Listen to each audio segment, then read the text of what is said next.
Kia ora.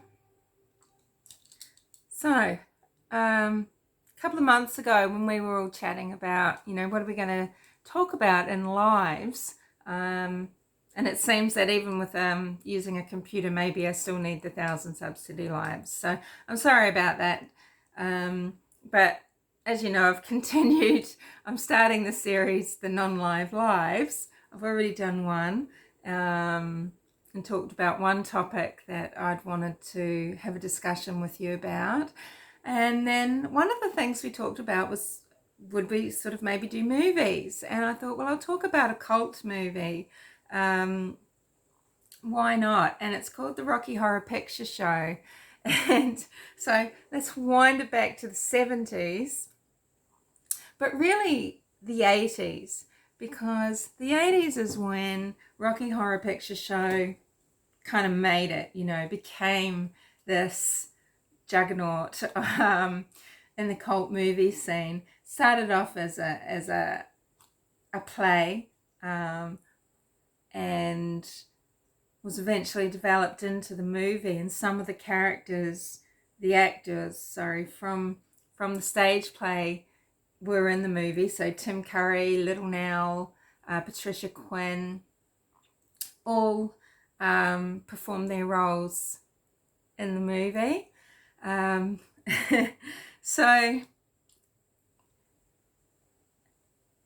I'm trying to remember. I'm not sure if I saw the Rocky Horror Picture Show first, watching with my family, or if it was as a young teenager, 16, 17-year-old, 15, 16, 17-year-old in the 80s, going to the Hollywood Picture Theatre, aptly named, in Avondale, to the midnight screenings where, the whole audience participation thing, it was huge there as it was around the world. And it was a lot of fun, and you just felt like you were... I don't know, part of a scene, kind of, I guess. And, everyone was welcome. It wasn't... Scenes, sometimes I feel like back in the 80s, weren't really... Sorry, I feel like I'm yelling because I've got earphones in for you. But just weren't really so clicky. I don't know. 80s and 90s were a lot more generous with... being your own person and being an individual, and everyone, being in things together. But anywho, so the Rocky Horror Picture Show,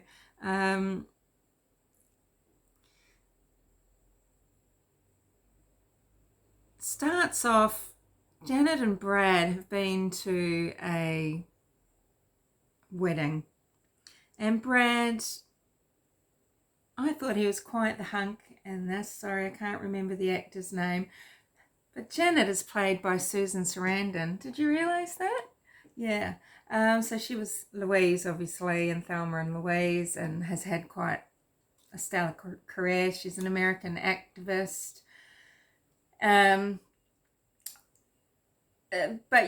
so they're coming back from somewhere unfamiliar. So they get lost, and it's at night. It's raining. And they see a light. There's a light over at the Frankenstein place.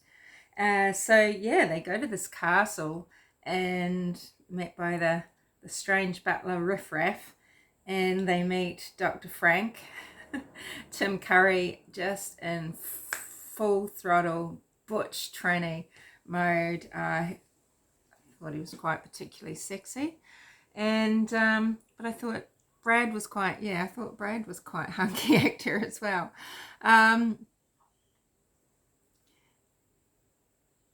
Dr. Scott is narrating. He's a ufologist and has been investigating some UFO activity.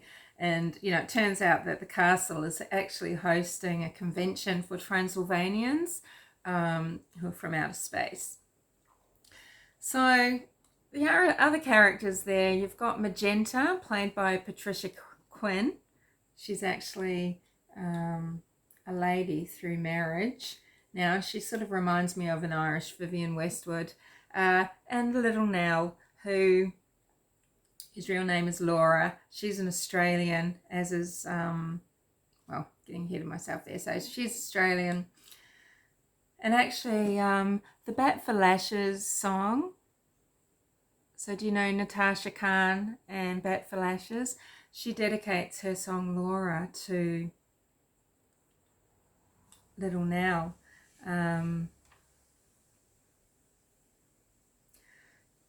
You're the train that crashed my heart.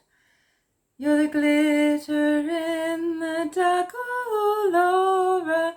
I went all out of tune there. You're more than a movie star. You'll be famous for longer than them. Your name is tattooed on every boy's skin, oh Laura. Sorry. But anywho, it's a beautiful song. Look it up. So, you know, you've got Little Nell is Columbia, who's in love with Meatloaf, who is Dr. Scott's nephew, who is missing. He rides in on a motorbike and sings Hot Patootie. So, Rocky Horror is created by Dr. Frank, but he's a bit of a letdown. You know, he didn't turn out to be the sex toy that Dr. Frank wanted. So Frankenfurter actually seduces Janet pretending to be Brad, and then seduces Brad pretending to be Janet. And Janet sees this, so she's kind of a little bit heartbroken. So she seduces Rocky Horror. Ta-da-ta-da-ta-da, touch me, I want to feel dirty. You know, creature of the night, and if anything goes. I could probably sing the whole score, but I won't. I'd do it very terribly because I can sing in tune, but somehow today I'm just not. So Peter Himwood, he plays Rocky Horror. He's got something in common with Kylie Minogue, and that is the gold hot pants, except his sold for $1,000 and Kylie Minogue's in a museum here in Melbourne for, you know, I think they're insured for millions probably. They're behind bulletproof glass. And they were pretty sexy too. So Patricia Quinn plays Magenta. She is super sassy, the redhead in the maid's outfit. And I don't know, she's just got this natural sass. She used to be a blackjack dealer in a bunny suit in a casino. But yeah, she was in The Outsiders and all sorts of things. But Peter Hinwood is no longer an actor. He did a couple of maybe one or two homoerotic roles. You know, he's a 6'1" blonde model before he took on that role, and acting really wasn't his thing. But I think he was actually really cool in it. I couldn't remember. That's right. So this is all over the shop, sorry, but so Tim Curry, he is English. He met Richard O'Brien before it was all sort of written. They developed, you know, the play was developed. He was in the play, and then he went on to be in the picture. But you know, I think he's just a fabulous stage performer. He's very powerful, very dynamic. I think another one of his famous roles was Amadeus, Rock Me Amadeus.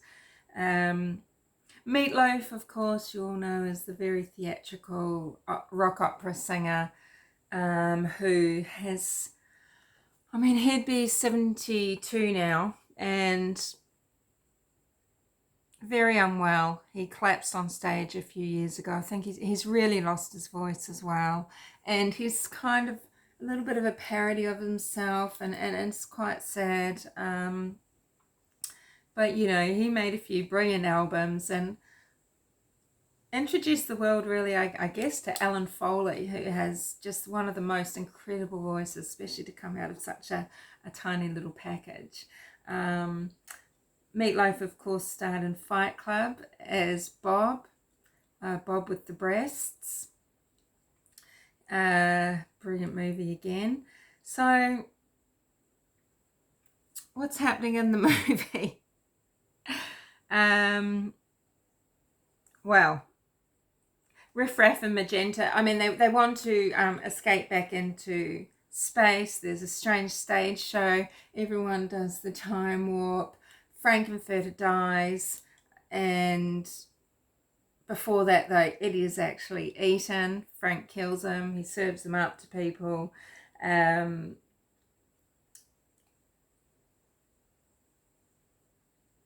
Yeah, it's just kind of a little bit batshit crazy.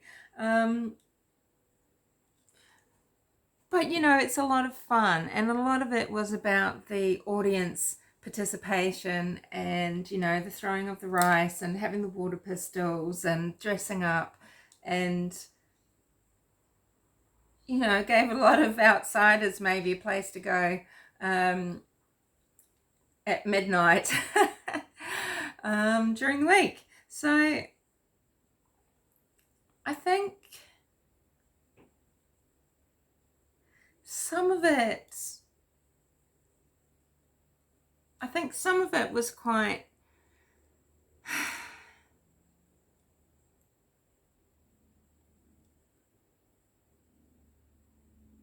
I mean, it's obviously outlandish, and it's obviously quite the period piece, but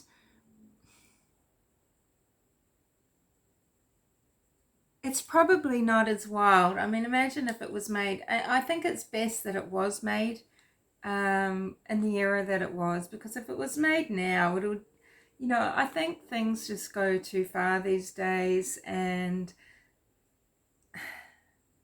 things aren't played the same way.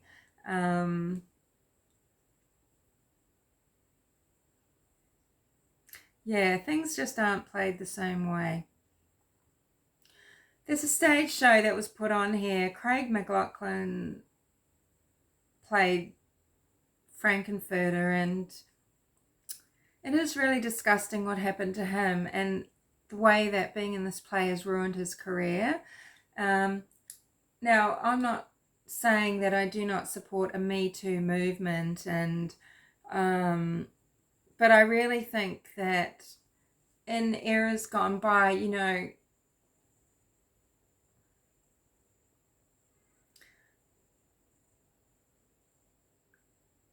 okay, so these actresses just, I mean, they will never be seen again. Their careers will never be seen again ever, either. If they did this for recognition, they're getting none. But they said that Craig McLauchlan basically treated them poorly in a sexual manner on stage and unprofessionally. And, you know, I feel like he's a very professional person, that he has, I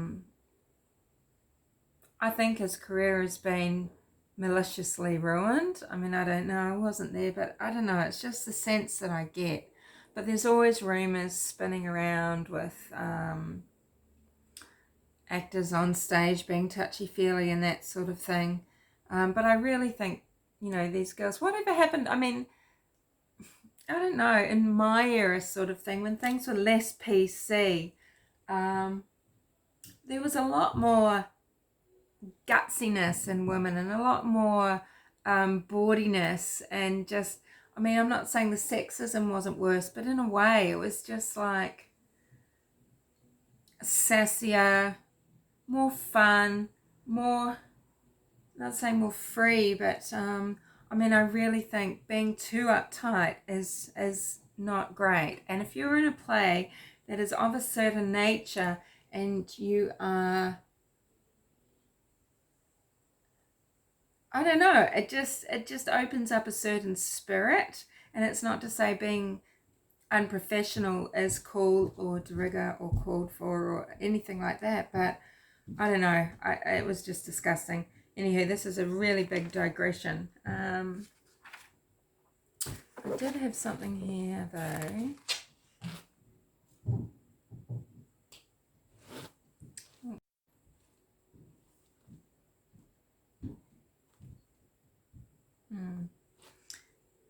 yes.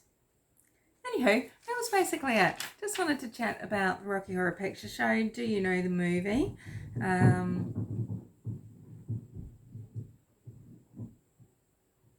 Do you dance the time warp? Yeah, what did you think of it? I mean, it was made for a very small budget. It was like $1.5 million, and I think they had a lot of fun doing it. I think there are a lot of talented performers in it, and you know, I really think if a movie was going to find its niche in a midnight showing, just like The Green Door, yeah, the Rocky Horror Picture Show, I mean, it's a midnight classic. I'll ask you not to do that until I finish, but that's alright. I don't know if you can hear that. Cleaning day. So,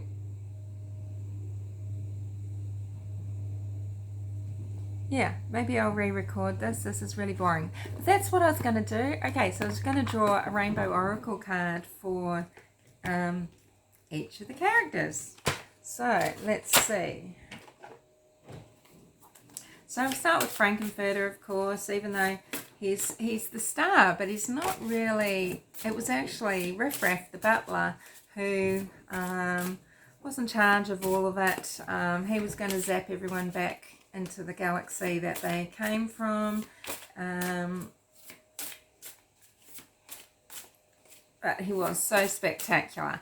So let's just draw a card for Dr. Frankenfurter, the most butch transvestite you will ever see. He looked absolutely great. His makeup was horrific. I did stop wearing purple lipstick after I saw this on the big screen, because yeah, that was a no-no. And an older man said, "Who wants to kiss purple lips?"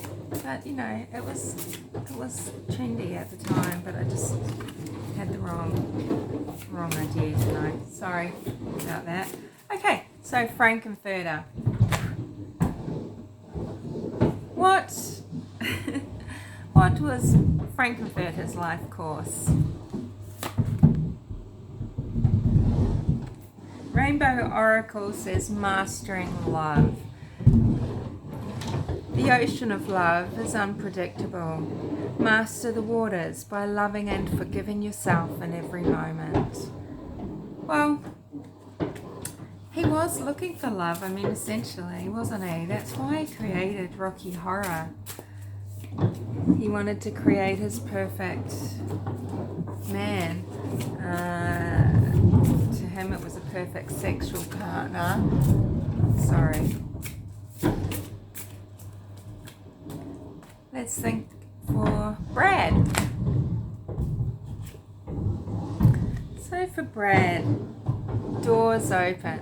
Well, for Brad, doors did open. He did have an awakening, didn't he? Opportunity opens new doors. New beginnings and exciting ventures await. Well, I think that's pretty true for Brad.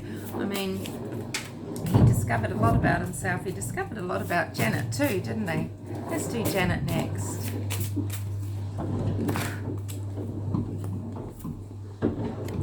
So Janet, Pegasus. Wow, the wild heart of freedom embraces the untamed, invoking truth, authenticity, and self-expression. Wow, I really think that is so spot on for Janet. She really blossomed. She was a wild child at heart who had an awakening, a sexual one, but any awakening is an awakening, and she did. She embodies that, I think. So let's do Riff Raff, the butler. So Riff Raff, he was the hunchback with the very strange hair, and yeah, quite creepy. Really well played by Richard O'Brien himself, the writer. Visionary. Use your foresight and visionary gifts for guidance, creative planning, and enterprising developments. Wow, I mean, seriously, he ran that Transylvanian convention for the transsexual Transylvanians, and yeah, he was a visionary, and the writer was kind of a visionary, wasn't he? The person himself, not just the character. So let's do Magenta, played by Patricia Quinn. I loved her voice. I loved all of these characters, actually. They were just so unique. So, Magenta. Probably supposed to do Wiffle Dust before shuffling. But anyway, so this one, Triality. You are shifting from your polarized world of duality to the freedom of heart unity. Yeah, well, that's kind of interesting. I mean, Magenta,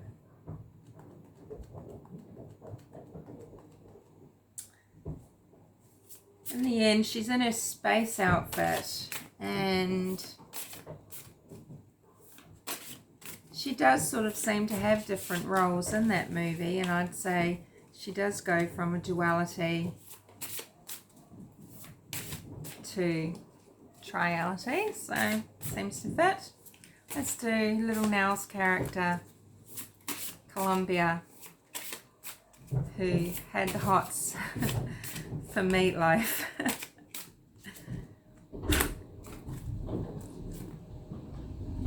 So here we have Kaleidoscope. Your eyes of insight can enjoy some of the most spectacular views. Yeah, I think she got insight too late about who Frankenfurter was, because he killed her love interest, Meatloaf.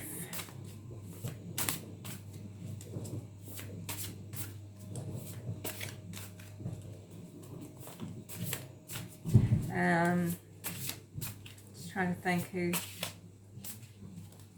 we didn't do. Rocky Horror. Let's do Rocky Horror and then Eddie. So Rocky. Rocky Horror's card is Brighter Days. Feel the warmth of the sun on this situation. Success and happiness awaits, and a brighter road begins. Well, yeah. He's a bit of a tragic figure, old Rocky Horror. Let's do Meatloaf. Eddie. Opportunity, bless my soul. I really love that rock and roll.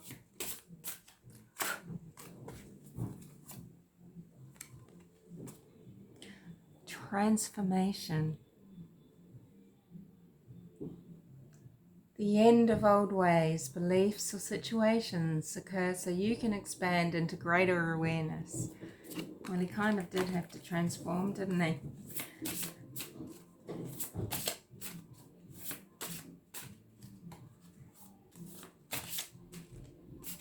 Lastly,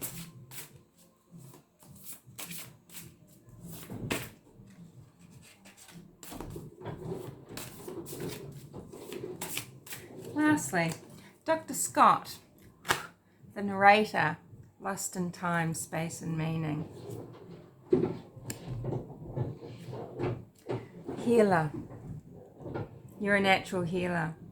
Set your intentions to heal or be healed. All right, and let's do one for you guys. So, think with me now. Think about a problem. Think about something that you would like to be able to contemplate. And I say contemplate, not meditate. I think mindfulness is much more helpful than meditation. I think meditation can be really dangerous. It's something to be mindful of, to give sort of an aware consideration to. Okay, thinking. What will help you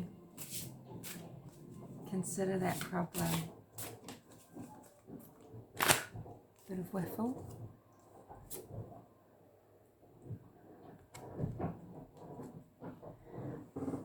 Hidden light. Allow nothing to dim the light within you. Turn your light on and release love for yourself. Why don't we look in the little book that comes with these cards? Look at Hidden Light, page 100.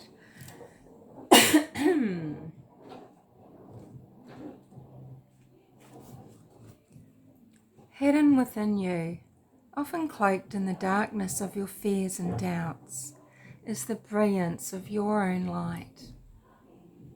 We can hide our light, play down our magnificence, but we can never truly destroy it, for light can exist in the deepest shadows.